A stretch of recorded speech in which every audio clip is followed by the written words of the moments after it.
रायगडमधील राजकीय बातमीनंतर पुढची बातमी आता बीड जिल्ह्यातून परळीमध्ये राष्ट्रवादीचे आमदार धनंजय मुंडेंनी दिलेल्या मराठा भवनच्या 28 गुंठे जमिनीवरून वाद निर्माण झालाय।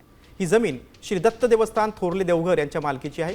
ती बेकायदेशीरपणे ताब्यात देण्यात आली आहे असा खळबळजनक आरोप देवस्थानचे अध्यक्ष योगेश गोस्वामी यांनी केलाय। तर जिल्हाधिकाऱ्यांना निवेदन देत मुंडेंवर गुन्हा दाखल करण्याची मागणी त्यांनी केली।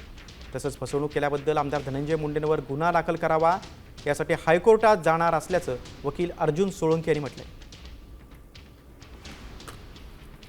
आमच्या देवस्थानची जागा परळी वैजनाथ येथील त्या 413 गट नंबर मधील 28 गुंठे जी मराठा भवनासाठी दिली आहे, जी देणाऱ्यापैकी माजी मंत्री तथा सध्याचे विद्यमान आमदार माननीय धनंजय मुंडे साहेब, परळी नगर परिषदेचे मुख्याधिकारी साहेब आणि नगराध्यक्ष साहेब यांनी बेकायदेशीररित्या ती जमीन मराठा भवनाला दिलेली आहे।